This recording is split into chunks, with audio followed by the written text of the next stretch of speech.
Check, check. Can you hear me? Yes, yes, it's good. Cool. I think the live is on in the air right now.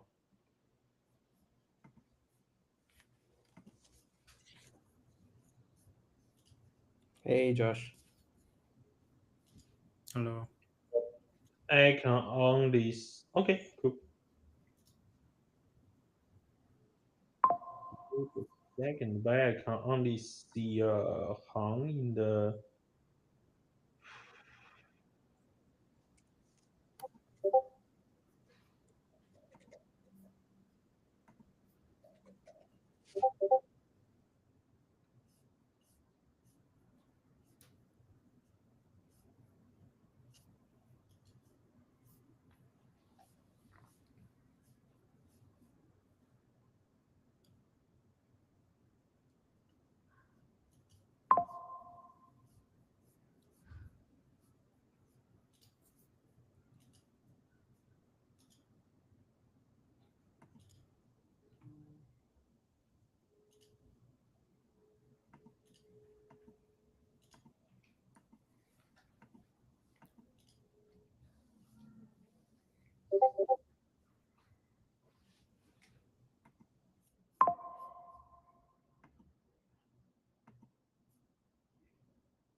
Okay, I think y'all can hear me.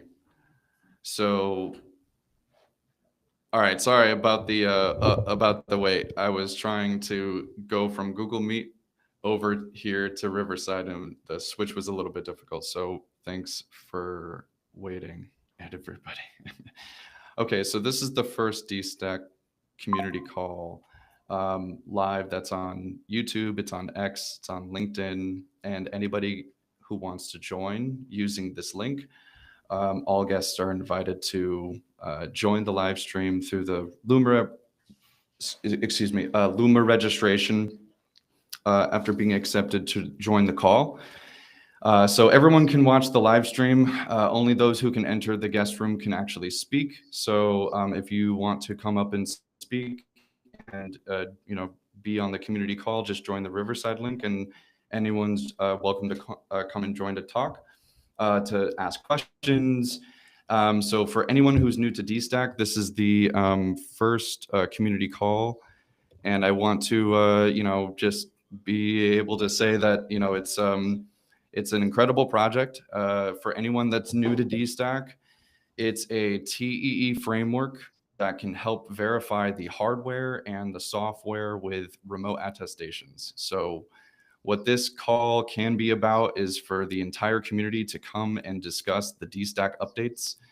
And that's related to anything. That's related to the community's demos and all of the demonstrations and ways to get involved and how to join. And so the dstack community is it's a growing community of new interests, of confidential compute, and the right to privacy, and there's a whole new wave of AI. So there's a lot of really cool demos. So you can book a demo.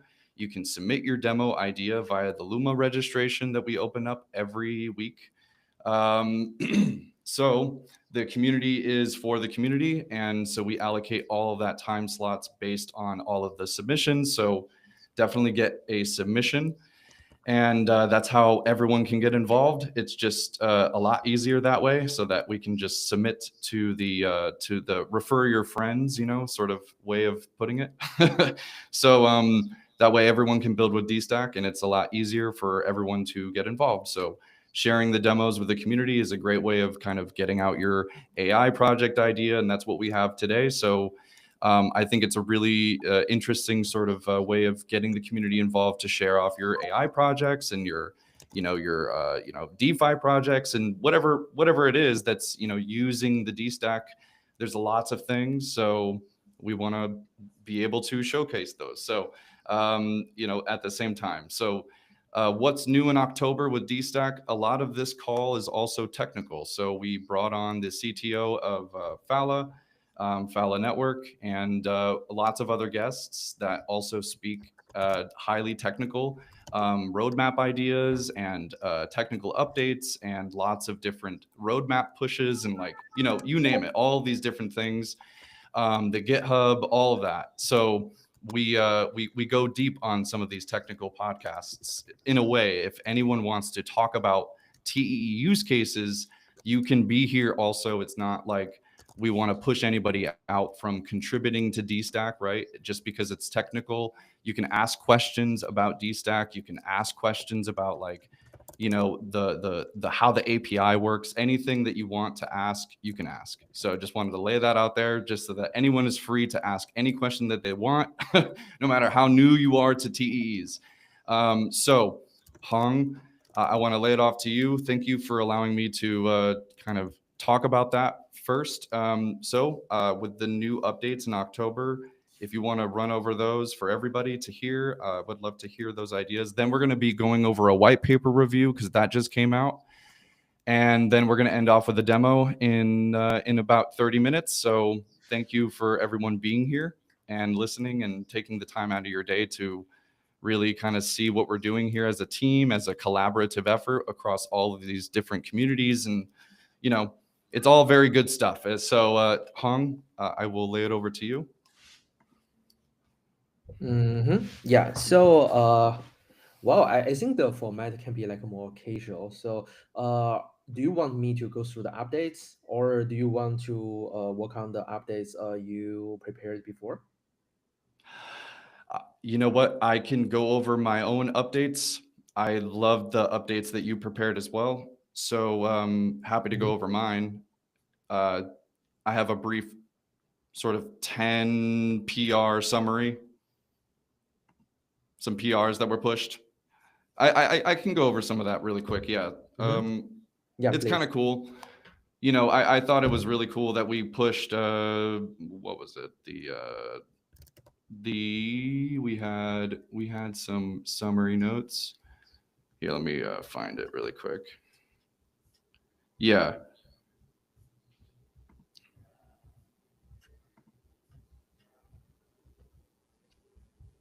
Just looking for them. Okay. So sorry, I don't have them on hand. I think we actually deleted them. Okay, okay. I'm How, trying how to about this? reverse Let me just the present my deletion. screen with the updates from my side.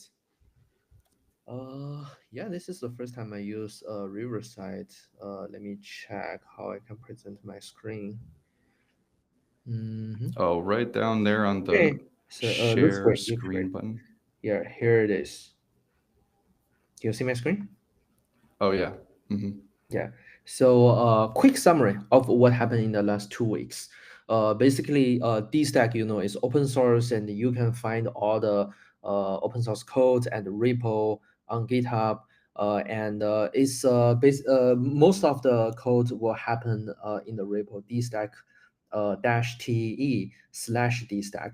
But there are also other repos like the API SDK, like the meta dstack, and some other stuffs. So maybe later on we can share a whole list of the relevant repo. But here we only focus on the most important ones.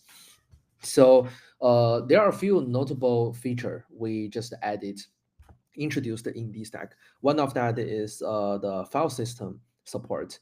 Um in the past, we only have ZFS support. So ZFS is a very advanced file system. It's good because it verifies the data integrity, and also it has a very strong consistency, so that even if you accidentally shut down your CVM and you bring that back, it's very unlikely your data can be broken. But at the same time, ZFS also introduces some small problems, especially in the past 2 weeks.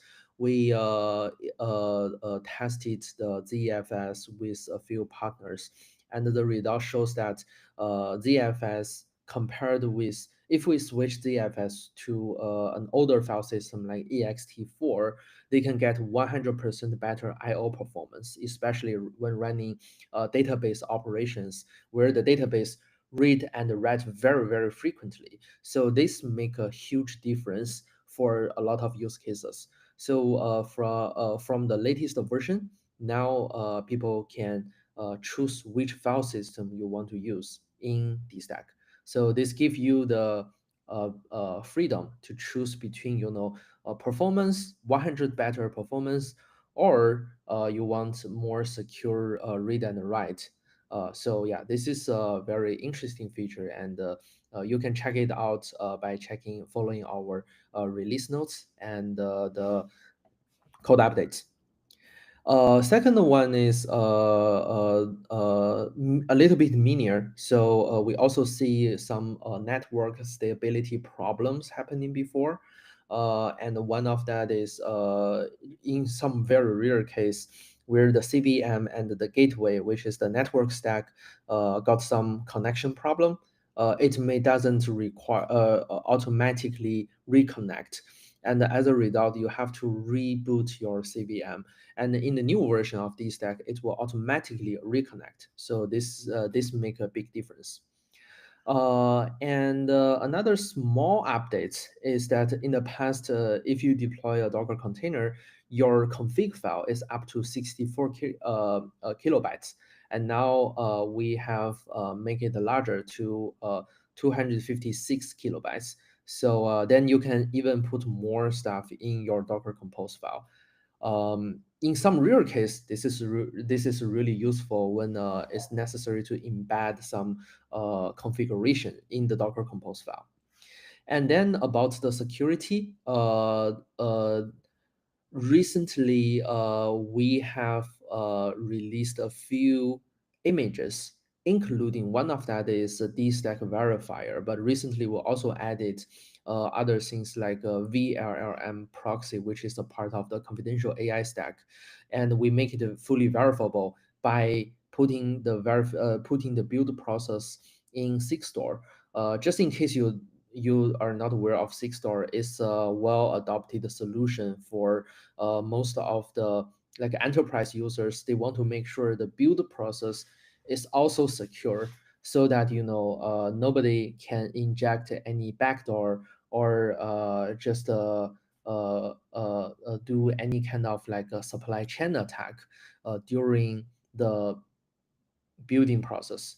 So as a result, all the Docker images built from dstack, including this one and a few others, will be come with a SigStore signature. So you can check that on SigStore, and on the SigStore you can also see what is the connected GitHub commit.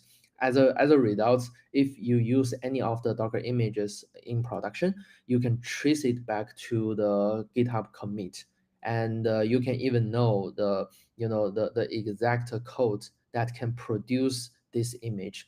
So although this is not fully like a reproducible build, but it already give a very strong guarantee so that nobody can tap into the build process to inject any backdoor. So that's pretty interesting.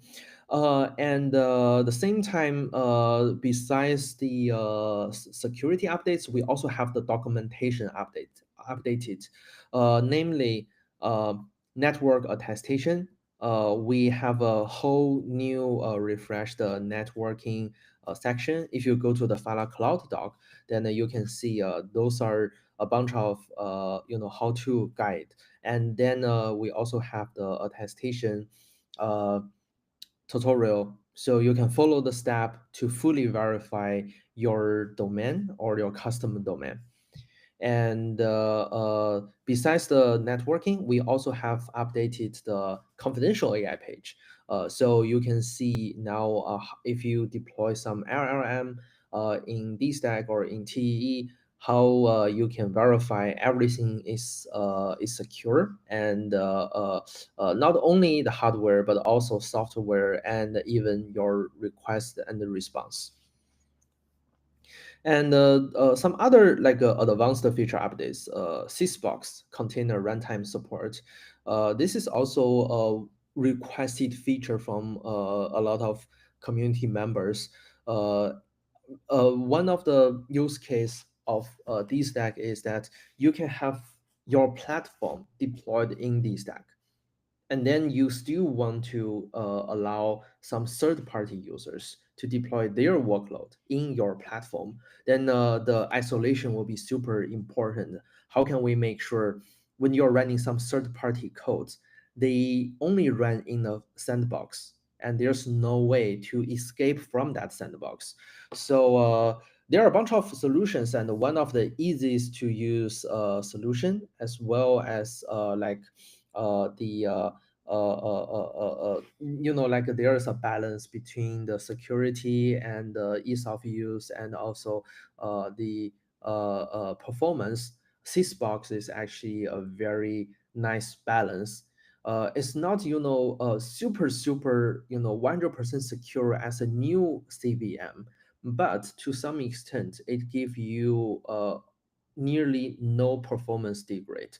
So for a lot of use cases where you think we just want to make sure the Docker container is escapable, then Sysbox is a really good solution to that. So the update is that now we have added all the Sysbox related dependency to the stack. Starting from 0.5.4, you can deploy uh, sandboxes like Sysbox to this stack, so that you can get the sandbox environment for your users. So it's an advanced feature. So not going to talk too much about that. And the related thing is C groups v2 is also supported. I know like most of the users may not even touch that, but for some special cases, like latest version of the NVIDIA container runtime and also Kubernetes, they need C groups v2. So let's be ready for all those kind of use cases. And multi-domain support. We have customized the domain in dstack. There are already some documentation around that, but now you can run multiple domain in a single CVM with the new deployment option. So this is something that's just make people's life easier. Developer experience. Finally, there are also a lot of bug updates, bug fixes, and I'm not going to go through that. This is actually a doc I prepare to share later on as the what's new. It's like a news change log or a newsletter. So later on, I'm going to share this with the community so that you can check it out by yourself. Okay, so that's a very quick 10 minutes update about everything happened in the last 2 weeks in dstack. Amazing. I took some notes there about Sysbox. What is Sysbox? What was I was curious what that was. Sysbox is a sandbox. Sysbox was initially a startup building the sandbox solution for containers. And then at some point, Sysbox was acquired by Docker because it's one of the best sandbox, easy to use, secure, real good balance between security and performance. And now it's a part of Docker. But Sysbox itself still give a higher level of the security. So it's still maintained and fully open source. Wow, that's pretty cool. Mhm. And you're saying how the network can be deployed to dstack as well now. So when you say network, like routers, or by network you mean like a node, Mm-hmm. or no? Yeah. If you talk about like deploying a fully functional networking layer, is not super simple to deploy. In dstack, there are two networking components. One is dstack gateway. This is the default one. So basically, as long as you deploy anything in dstack, you will get a dstack URL, a domain, pretty similar to what you can get from like AWS. You deploy something to AWS Lambda, then you can get an endpoint for your workload. And on this stack, if you deploy something there, we generate an endpoint, and this endpoint is handled by this stack gateway. And in order to deploy the gateway, we have to first set up the dstack infrastructure, and then the dstack KMS to make sure everything can be secured and managed by the on-chain smart contracts, and then the dstack gateway running in the TEE, so that everyone can check the dstack components and the network stack is fully deployed in the TEE. Nobody can get nobody can touch any input or output in this network communication. So this is the gateway. And another thing is dstack ingress. Ingress work together with this with gateway. So it's actually another layer on top of gateway. So the purpose of this ingress is that you can host your customized domain. So like you register domain and you give the access to that domain to dstack ingress. Then from that point, the dstack ingress component is going to take over the control of the domain completely, so that you can make sure only the TE access this domain. So all the communication is end-to-end encrypted and secured. So those are the networking related stuff. Actually, it's not something new. It has been there for a long time, but recently we refreshed the doc, so it's way easier for people to understand. First, how you can do something, and second, how everything works under the hood. Wow. I guess there's a really good follow up here that I have a question about. But if I hear some people in the chat, actually, there's some people saying hello, hi, Uday, and hi, Tomek. Okay. So we do have people here. And thank you for breaking all of that down. I wanted to take time to let everyone know that we were going to review the white paper of dstack to help maybe clarify some of everything that what we're hearing, especially with ingress and how hosted custom demised custom domains and how these work and how they're zero trust and how they're encrypted. These are really good questions. If anyone has any more questions about like how the security and how we handle the security and how dstack sort of creates these trust assumptions, I think the best thing to do is to go through the white paper, at least try to answer some of these questions, and take it one step at a time. So if you guys are ready for this, I reached out to Shelvin. He is one of the researchers and wrote the white paper. And so there was a new white paper release. Let me open that right here. So I think everyone can see this. So dstack is a zero trust framework for confidential containers. And this is the PDF. And so there was a question here on figure 3, right down here, about the smart contract and the KMS and how the smart contract works with the TEE, and how the on-chain and the off-chain, sort of the decentralized KMS approach. If so the question here is, can you walk me through this? Is the smart contract the new KMS? Mm-hmm. And Yeah, of Hong, course, if you would like to answer that. Yeah, of course. So although we have been building on this stack for a long time, and it is evolving all the time basically, but recently we have summarized all the important points of the entire design and make it paper. So this is why there is a dstack white paper, technical white paper. And one of the very important point of the white paper is that we make uh, all the TE application zero trust. So how do we understand the zero trust? In the past, you can imagine if like we deploy something to AWS. The problem is AWS can technically see all your information in the memory and in the hardware, and AWS can also decide which application you can deploy and which application you cannot deploy.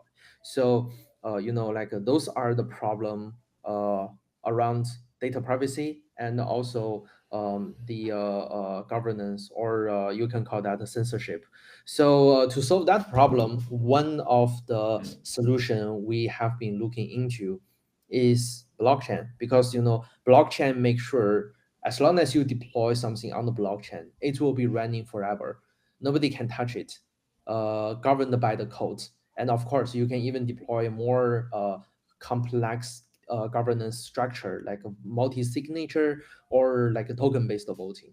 So combine those ideas, it leads us to think if it's possible to use blockchain as an anchor to control the application deployed in TEs.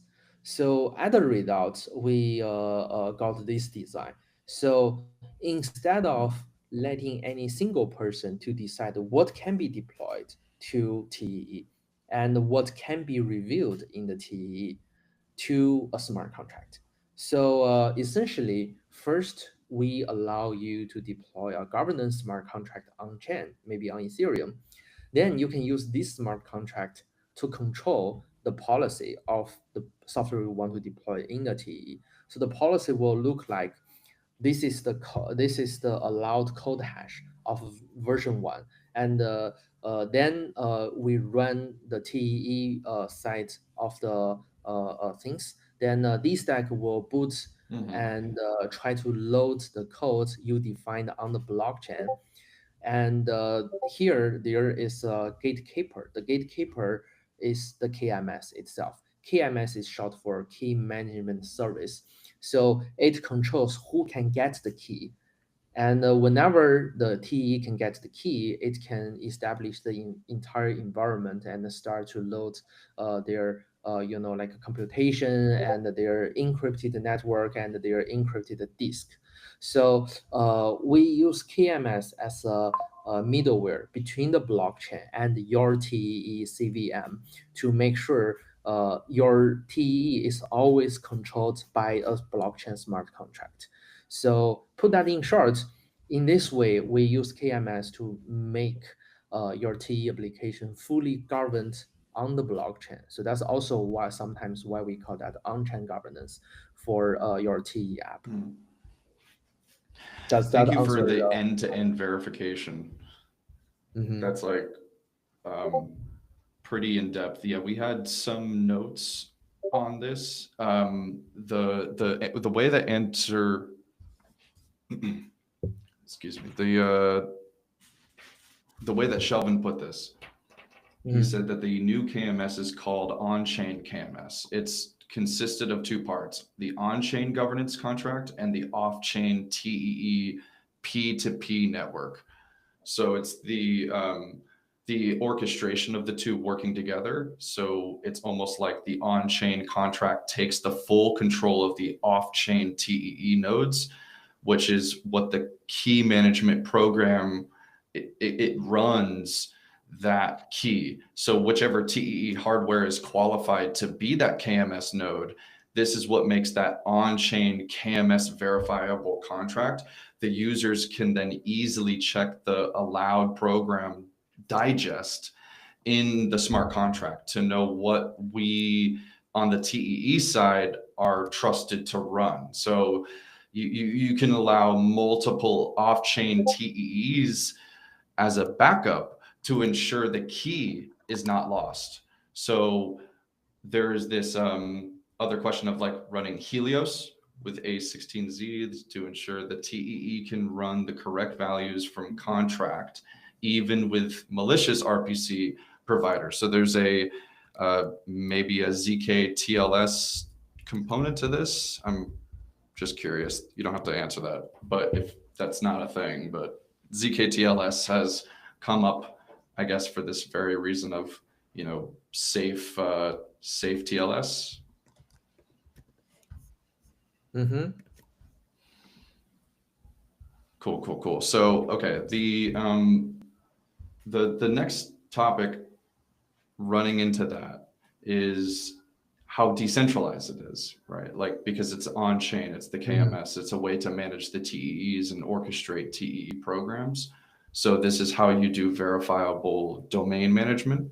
So the way that the white paper puts it in under verifiable domain management, it says that it acts as in middleware between TEE applications and clients. So this system enables a user to establish an end-to-end encrypted channel with TEE applications without requiring modifications to the client software.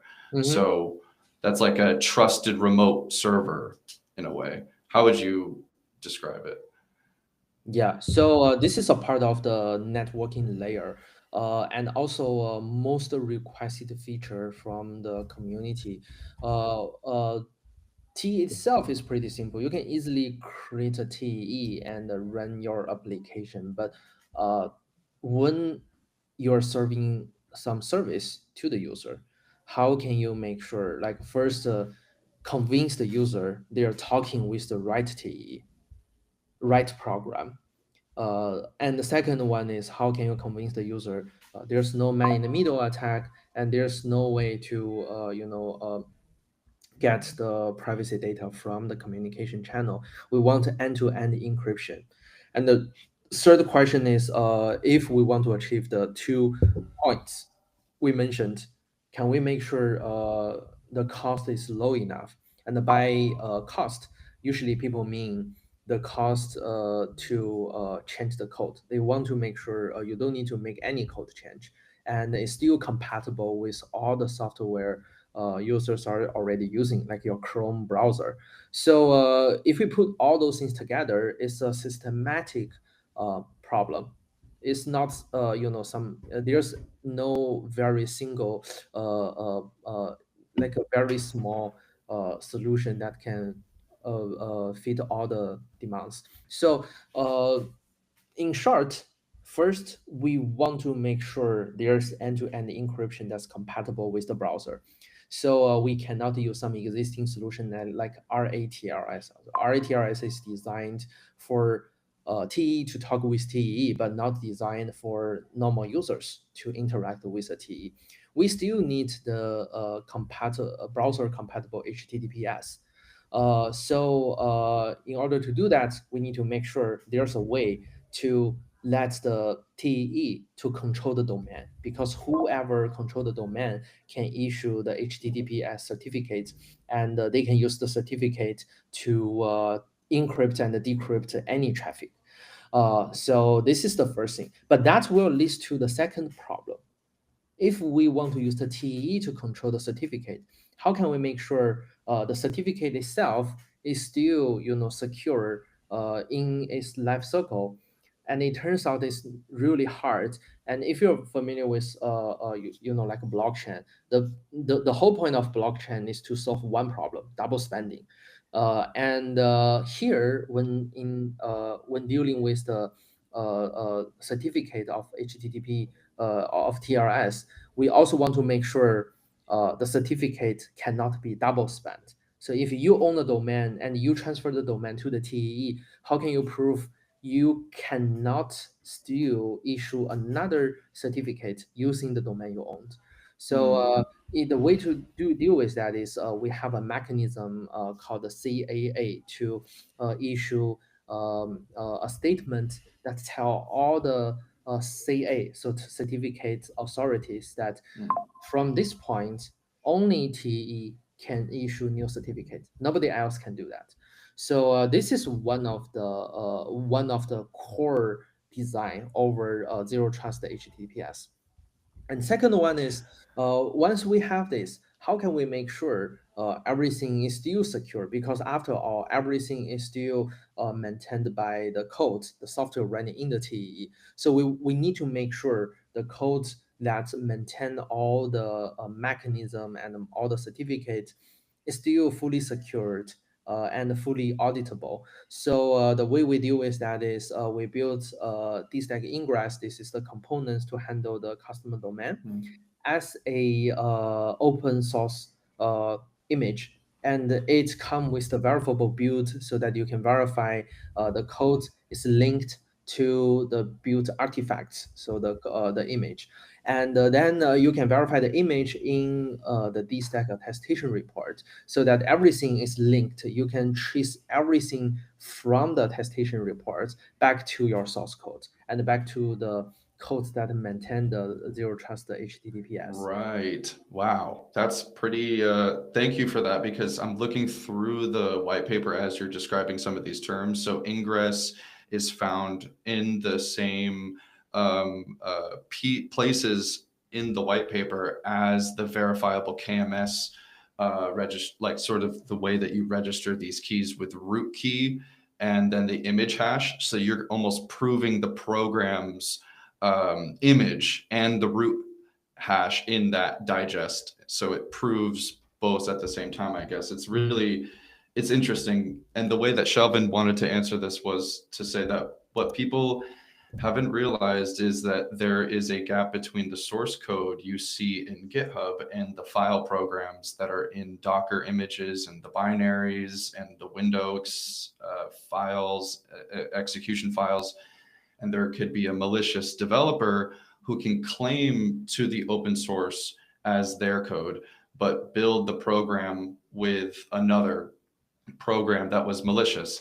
And so even if given the same source code, the product can be different, and the supply chain attacks can inject malicious code to projects that rely on these sorts of things. So this reproducible build technique is to solve this. So the program supporting reproducible builds in the TEE, anyone can download the source code and build it and get exactly the same program. And the reproducible build is used as a way to kind of give projects like a Bitcoin node, if it fills the gap between source code and program and ensure what you see is what you get. So that's how Shelvin wanted to put it. I love the way that he kind of poetically puts things. He's very he's got a good way of words explaining stuff. So Yeah, love that, really Shelvin. typical Yeah, research style. yeah, very love it. Very well put together. Yeah, I Okay. will try to put everything as simple as possible so that people can understand. And Sheldon is going to describe that in a very accurate way, I would say. Yes, every time. All right, cool. Let me check the chat just to see if anyone is asking any questions. Let's see. Uday in my case for NAN template. Oh, that's you, Marvin. And then exit potential. Okay, cool.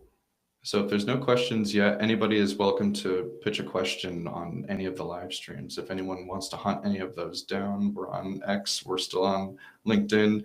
We only have one last section to this community call. I really wanted to highlight some of the demos of dstack. So thank you for the white paper breakdown, Hung. I think that's enough, and I think that's a lot to take in, and a lot of people can take what they heard and digest that and understand, like, what is a zero trust gateway, what does it mean to do reproducible builds, what is a confidential AI when it comes to reproducing what an AI needs to verify, or what does a tool need to do to verify its build, right? Like, it's pretty interesting stuff. So the next section I wanted to move on to is time to demonstrate. We have Josh Waller, Joshua Waller, right? Oh yeah. Josh, are you here? Howdy, can you hear me? Oh yeah, I can hear you. Yeah. Cool. So yeah, I wanted to at first we were going to try to show people what it looks like to launch a confidential VM, but you put together like a ton of things. So I wanted to, see what you did with the ERC 8004, running the Vibe VM, and you're doing this with an AI model. So thank you for, demonstrating this. And the floor is yours if you know how to share your screen. Yeah, I'll share my screen here in a second. Just to like overview. Yeah, I'm Joshua over at Phala. Today I'm just going to show a quick little demo. One being the process of deploying a CVM on Phala Cloud and using the on-chain KMS that's described in the white paper to be able to use this on-chain KMS to handle the key that would be representation of your. Sorry to interrupt, Dylan. Someone says they are waiting in the waiting list. Can you check the Riverside waiting? Yeah. Okay. Yeah. Let's continue. Hey, Andrew. All right, cool. Andrew, thank you for jumping in. Oh, hey, thanks. Awesome. So Josh, please continue where you were just leading off. Yeah, so I'm just gonna show you like what the deployment process is, and then I'm gonna since that takes like a few minutes just to save on time, I'll show you the Vibe VM that I've deployed and how you can utilize these confidential virtual machines to be able to code safely and securely, and then also not have to utilize a simulator anymore, but just use dstack directly, such that you can generate deterministic keys and generate remote attestation quotes in your runtime. So I'll start with this. Let me share this screen. It says screen. Brave tab. Cool. Just make sure. Nice, I can see it. All right, so this would be like your dashboard whenever you come into phala.com and you sign up for an account. So you're gonna hit this like a deploy button, and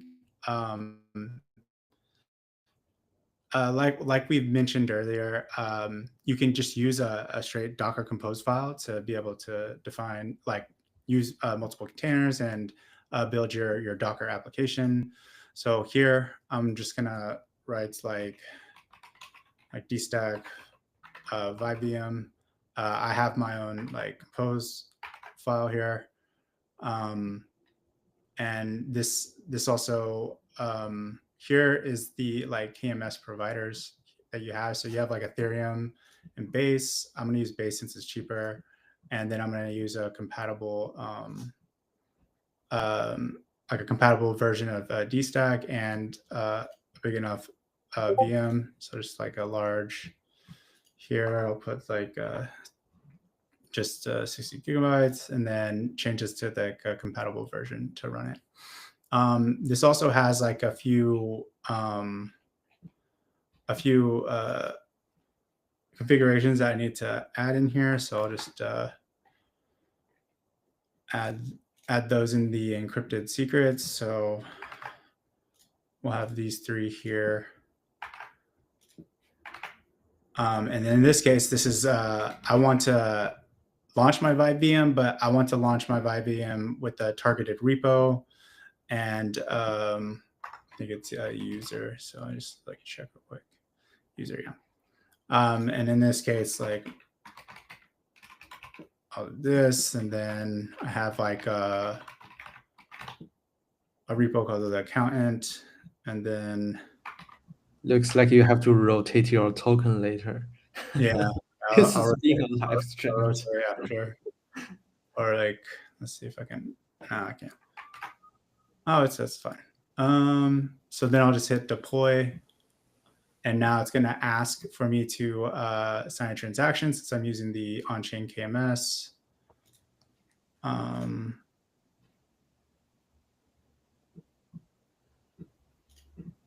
Hopefully I have enough funds. Cool. So now it's deploying. See if I can go into. So that was the KMS feature, right? So when you just deployed it, that was deploying directly the contract as well, along with Yes. your CVM. Yes. Okay. Oh. And now the logs of so this is the Vibe VM stack. So now it just started to run.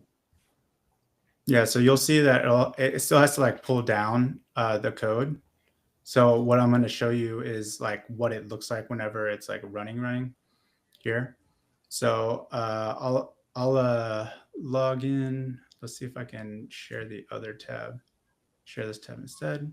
So like you can see here. Let me see if I can tell if I'm in the machine. Oh, I am in the machine. All right, cool. So like for instance, like in my other Vibe VM, I deployed with a repo that I wanted to target. In this case, it was just some development I'm doing on ERC 8004. But from here, I can I can interact directly with my CVM, or say that I want to use an API or connect an AI to an interface and then call this API. Then I can just utilize these docs here and call the different APIs to control my computer essentially with the different API calls. But yeah, so like this is kind of like a small example of what is possible whenever you're building these CVMs and what you can get out of it. This is really cool because you can develop fully here. You can install Cloud Code, and whenever you restart, it just like refreshes the environment. So it's just a pure sandbox. And for this, it makes it really easy to build agents that can spin up their own sandbox. They can control a computer, do all sorts of different tasks, because like in the future, obviously, agents are going to be very, very capable of doing a lot of useful work. So I think these types of CVM applications are going to become a little more popular. So having this just as like a good like demo and a template that I can provide after this to anybody that's interested. It really opens up a lot of possibilities, and especially like without having to run anything on your machine, and the ability to connect to the browser, because this is all in a browser right here. And being able to connect through the browser allows you to also access this from any device. So obviously you can think of like even like a mobile or some random computer that you're logging in on with some kind of like gated access. You can start getting really creative with how you access these code environments, and then be able to kick off agents, sub agents, whichever, however you want to build out your agentic AI products for the future. Are there questions? That's really cool. The browsing of accessible agents through the CVM. So the CVM acts as your immediate API interface to the agent on any device. Exactly. Yeah. Are there any other questions like on just some specifications or anything that people may not be clear on, like how this works? Oh, quick question on that. Have you tried to just pass through all the dstack API to the CVM so that, when people are developing TEE, in the past, they have to do all the development locally and package as a Docker and test it on the on the dstack real environment. But here, I would suppose we can let people to get access to the exact same API, because this is running on the real TE machine, right? Yes, that's a really good question. And this is like one of the compelling arguments too, also to use this Vibe VM, because now I don't have to worry about simulators, code that could like end up not working whenever I go to production. So this gives you gives you like a development server essentially to be able to test your applications against the real TEE in this case, and then have like access to these dstack specific functions through the dstack sock in this case, so that you can generate keys here. Like for instance, like in my example here, I actually generate keys with the application. I send funds to the agent, and then the agent registers itself on chain. So it's utilizing that get key function that you have available to you in the CVM, and then utilizing that in a way to register or do on-chain activities. And there's a lot more unique things you can do. But yeah, it just gives you like a production server to work out of with like the development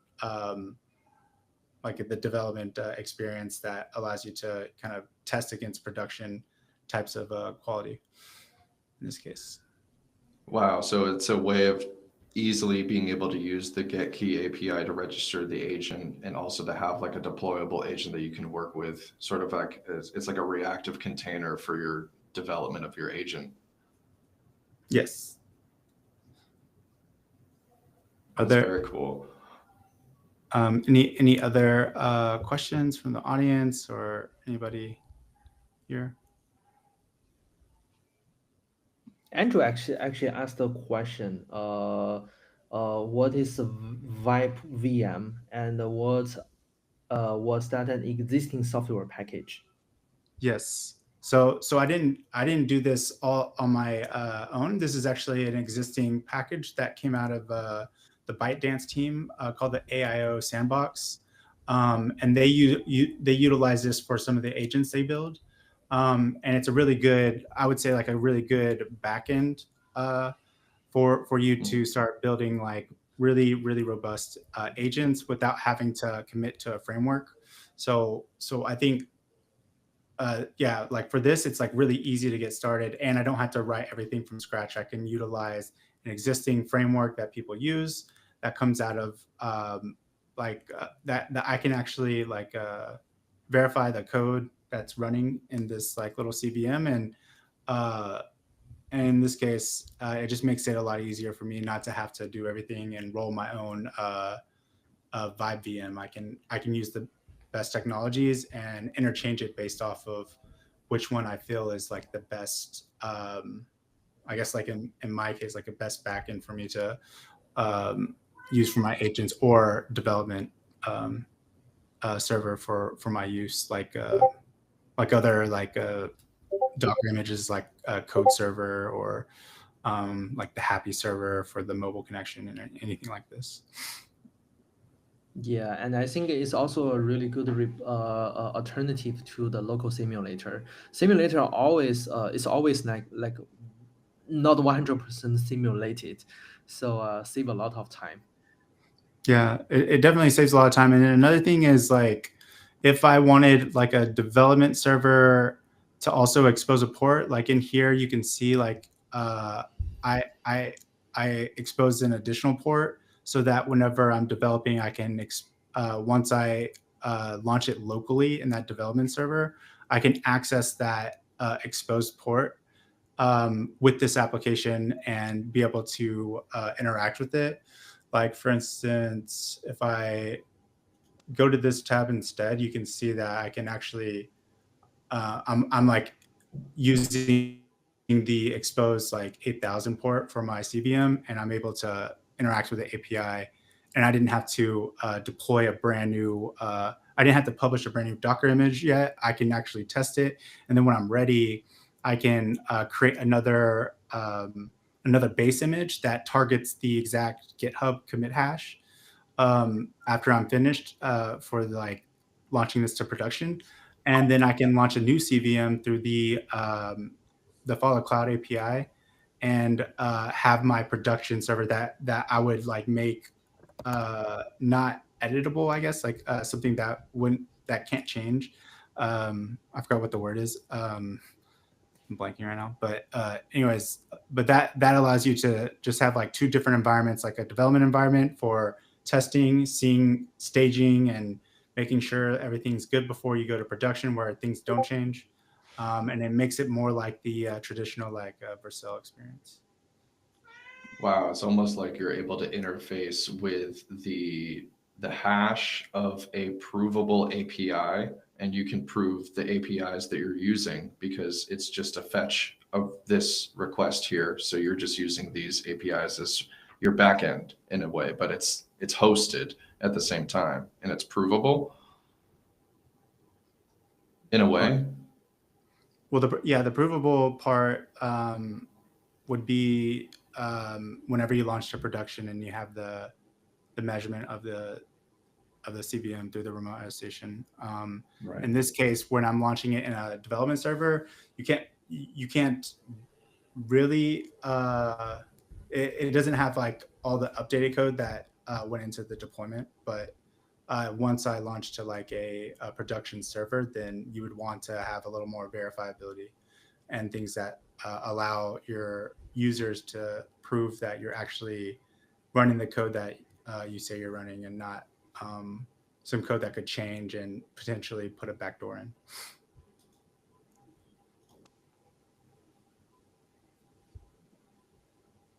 Wow. So I want to see if anyone does have any questions, but I already want to ask more questions because this is really cool. Does it work? The Vibe agent, is there like a 8004 component to this as well that's running on the Vibe agent?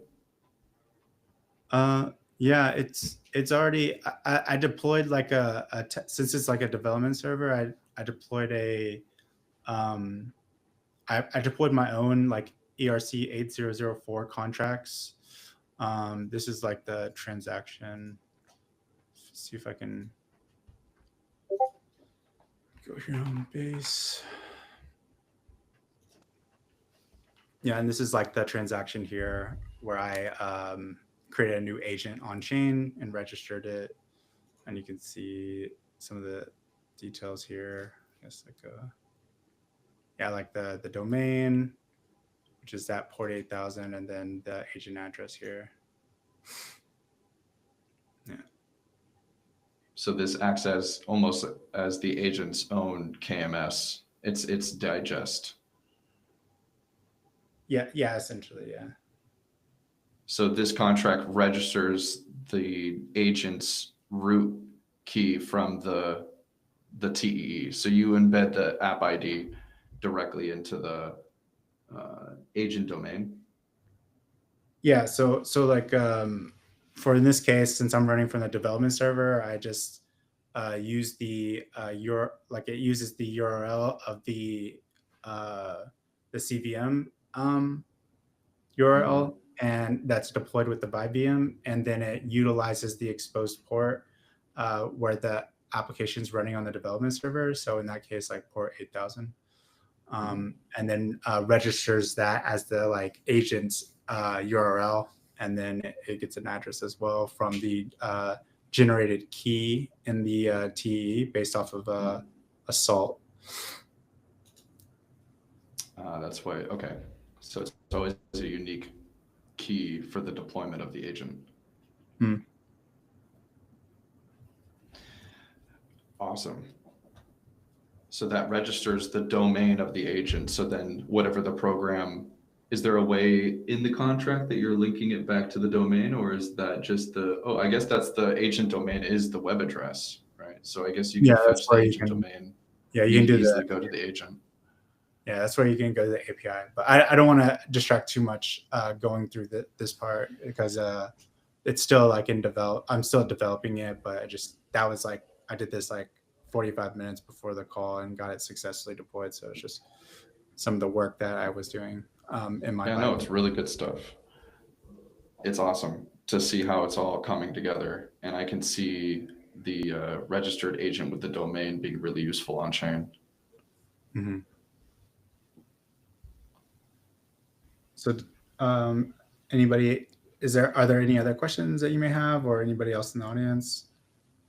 Or else I'll just stop sharing. Yeah, we can wait for some, if any if anybody has questions about like their dstack deployment and how this is connected to dstack in a way, I guess, Josh, if there's a question that we could ask now, which is like, does this all run on the VM right now? Like, so is this something that people can access, or is it not ready yet? I mean, if someone wants to run this Vibe VM, they can just reach out to me, and I can give them the compose file on how to run it without having problems whenever you upgrade or Cool. you want to change any kind of configuration. Because I've just kind of like messed with this over the last week since it's come out. Like the first thing I did was uh, launch the Vibe VM and just utilize the ChatGPT GPT actions to control like the VM from OpenAI. So it's just kind of cool to like see that it's like really easy to integrate with whatever product you want, and then do it securely without having to worry about your computer getting popped. You know? I like the name Vibe VM. Yeah. It's like the ultimate vibe coder agent connection Mm-hmm. Yes. Yes. Hopefully, future of goals. development. Well, that's Nice. awesome, guys. Yeah, no, I love that. It's really Yeah. cool. Dylan, do you still want to show the model deployment? Oh, you know what? Yeah. I can let me share my screen and we can go over like a confidential AI deployment and see how easy that is. My browser is acting a little slow right now, but if yeah, actually on my end, since I'm both producer and host, my browser is gonna crash if I try to open up more things. But um, the demo of the confidential AI, Hong, if there's any way that if you wanted to go over when it comes to deploying, that'd be awesome. Yeah, I can help with that. I'm not seeing your screen, so probably that's the reason. Let me share my screen. So here, where it is. Okay, so cloud.phala.network and the confidential AI model. This is something built on top of dstack and both running on Intel TDX and NVIDIA confidential computing. So here I'm showing you how to just get your dedicated model, but it's not really deploying a new AI model from scratch. It's more like we have a pool of the AI models, and you can just get the access to one of the model running on some T GPU and get the exclusive access to that. So I'm going to start with maybe OSS 1 and 120 billion model. So if I click deploy, here, it automatically choose the H200 GPU, and I can also set like a scheduled destroy because this is really expensive. Every hour is $3.2, but here I'm going to deploy anyway. So it will take some time to set up this instance. And if you click that, then you will notice this is a starting confidential virtual machine. And there are some logs. So this is booting. And essentially, it's going to bring you two things together. So one is going to give you the access to some of the model. So in this case, it's GPT 120B OSS model, and the second one is also going to deploy a personal chat room, a chat like a chat app. If you are familiar with Open Web UI, so this is what the open source project we're using. Uh, it gives you almost yeah. Do they have like a preview? Okay, they should have a preview version somewhere. Yeah, so this is their preview. So basically, it give you exactly the same user experience as OpenAI, and maybe even better. You can upload files and you can let the AI to write a program and run the Python program in the like a sandbox in this environment. And it will take some time, to download and extract. But basically, once this is deployed, we're going to connect your own chat, AI chat, to your own exclusive AI model, so that whenever like you chat with the AI model, on the left side you can see those are the chat history. It will be fully encrypted and stored in your chat app. At the same time, because this open web UI is super powerful, you can even share this chat room with your colleagues, so that you can like collaborate, and you can share the access to one GPU with your entire team. And in my understanding, I think one GPT OSS 120 billion is capable to handle maybe at least 5 to 10 people at the same time. And if you want to use API, you can also you can also get the API, set the API key in this open web UI, so that you get the exclusive access to the model with all the end-to-end encryption, and you can also get the all the benefits from TE. Like you can get the attestation, and you can get every message signed with the key generated in this TE. So yeah, I'm just basically keep talking while this stuff is loading. Okay, I think it's It takes almost. takes some time to load your AI. Is there Yeah. any difference between the 20 billion model and the 120 billion model? I know that somebody asked recently if there's a difference in terms of its Yeah, I would size say or its scale. the intelligence. 120 billion model is 6 times larger than the 20 billion model, so it's way more smarter, but at the same time, it runs slower. So if you just need very basic stuff like parse some logs, then I think the 20 billion model is perfect. But if you want to use that in the real world, like recently I made a chat summarization app. So 120 billion model is perfect choice. And yeah, another thing related is fine tuning. So if you fine tune a model, fine tune takes even more memory than the inference. So that means if you want to fine tune some model, maybe start from 20 billion is a good choice. You don't need so many training data, and the fine tune can just happen within one GPU. So that will be way more like viable.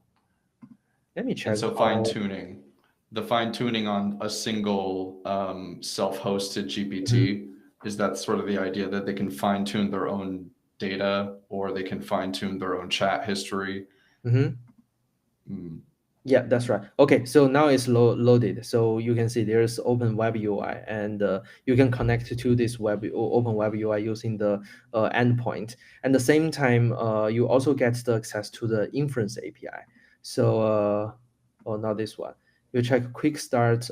You can see you can get the models. You can run the inference, and you can get the attestation and signatures. And here, the first time. Okay, yeah, the first time you log into the open web UI, we need to give the name. So, Phala, and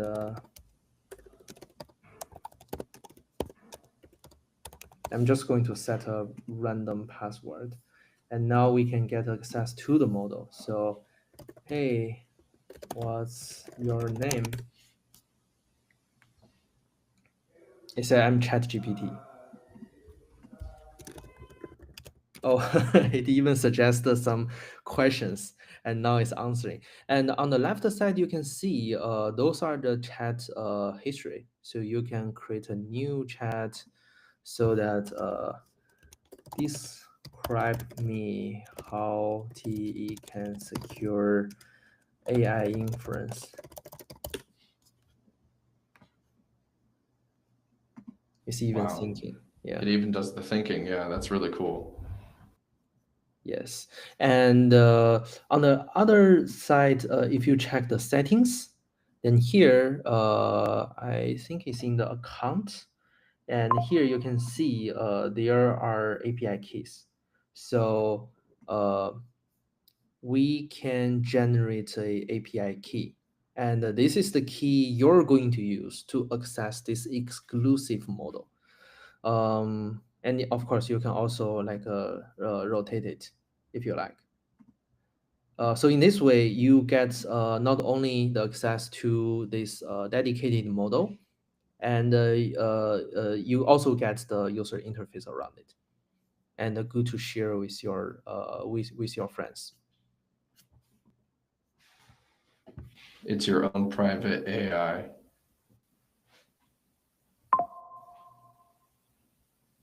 Cool. I love that. All right. That's Yeah, really that's, awesome.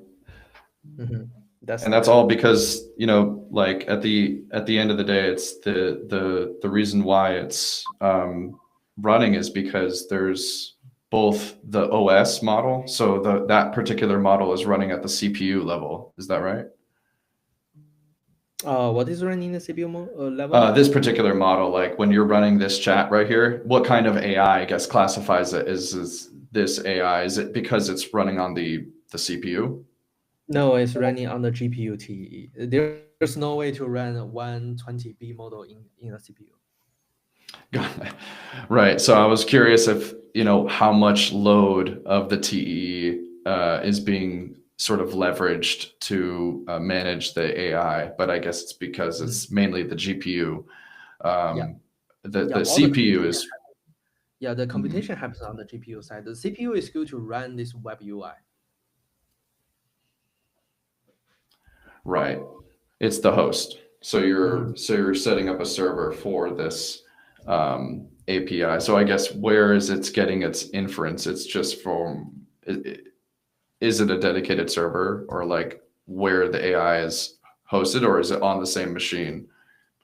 That's a good question. So essentially, we run two CVMs. One CVM run the model itself, and another CVM is this web UI and all the management related stuff. Like it connect to the GPU, gets end-to-end encryption, and then the user connect to this web UI and the chat open web UI service.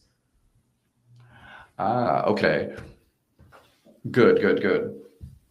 I like that. So I'm connecting directly to the GPU from its verified endpoint.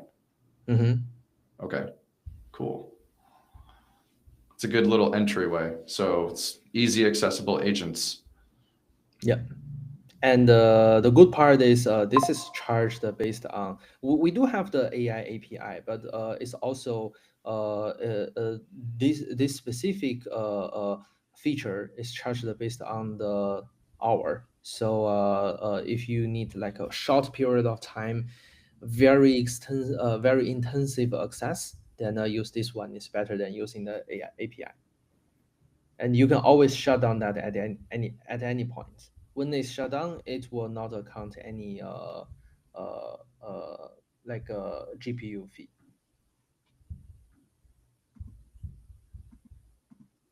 Oh, we had a question here about the Quen model. Do we still have this available for Quen? We do have a few models available. Yeah, and if you check, it's there, I believe. So we do have Queen 2.5 VL and the Queen 2.57B instruct. And we used to have Queen 3 coder, which is a very large model. We're not hosting that anymore because of the demand is not super high. Now the largest model is DeepSeek V3.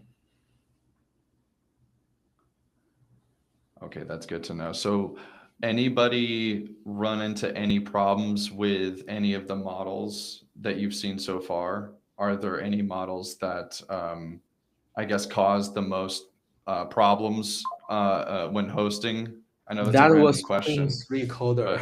Was that Quen? Okay. Yeah, one of the problem of Queen 3 coder is not super stable.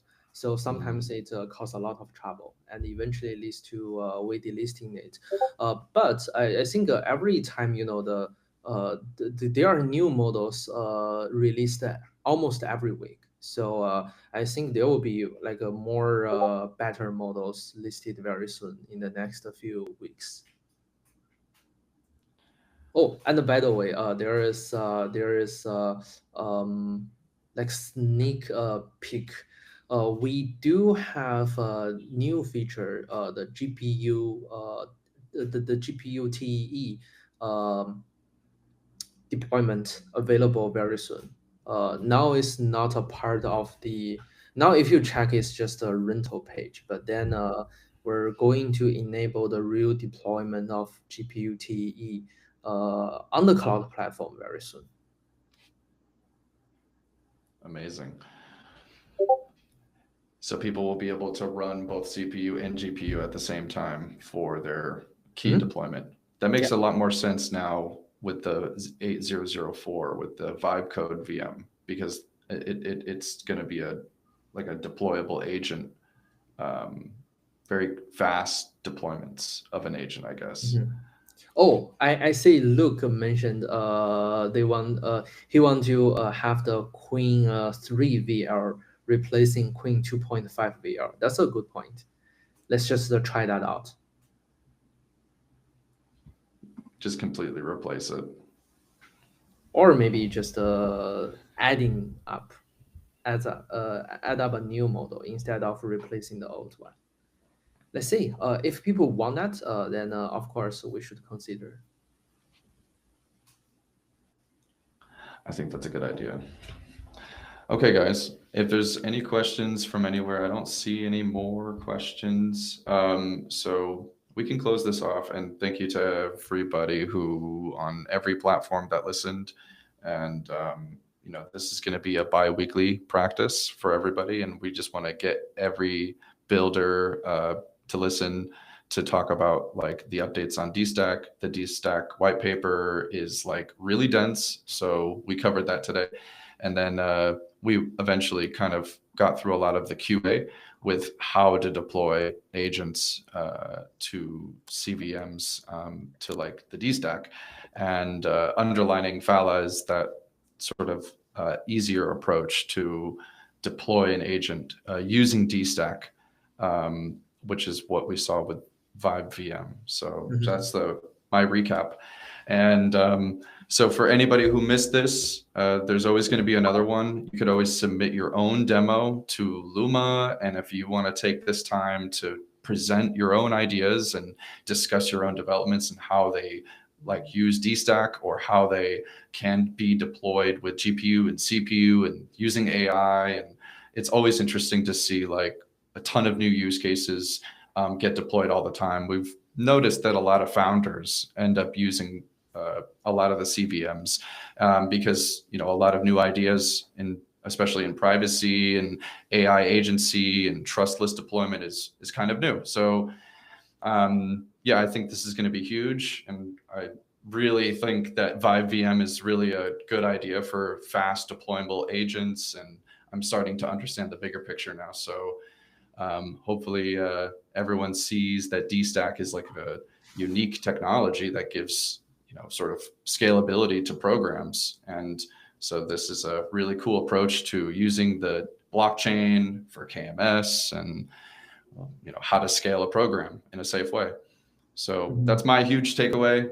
Thank you to everybody who talked and gave their QA today. And next week, hopefully we have brand new faces, brand new people, brand new demos, and more questions and more insights on the entire thing, and making it more about just the tech, but also like what we're building in this community, and what do you want to show off. And if you're really building something that's really awesome, it'd be awesome to talk about it just openly, because there's a lot of really smart people who come to this call, and we want to give everyone the time of day to give their insights on how they're doing this. So I know the world is curious. Thank you, everybody. And we're closing this out. So take good rest and good rest of your days. Yeah, last sentence. I think next time we can like just whenever everyone has some idea to share or want to present or want to demo, feel free to reach out to us so that like we can schedule a time slot in the next community call. We welcome everyone to join and present. Awesome. Yeah. And that was distributed through Luma. So that way it's a little bit easier next time. So Luma and then registration to Riverside, and everything goes into Riverside. So just makes it easier. We can have up to 100 people, I think, into this single chat. So it's also manageable. My service crashed actually halfway through. I don't know if anyone noticed that. I completely, my browser crashed. So it's hard for me to share demo and stream and host all at the same time, but hopefully we can get a second monitor and we can have more people here. All right, guys. Thanks. Bye, everyone in the chats on the live stream. Thank you for attending. Thank you. Bye, guys.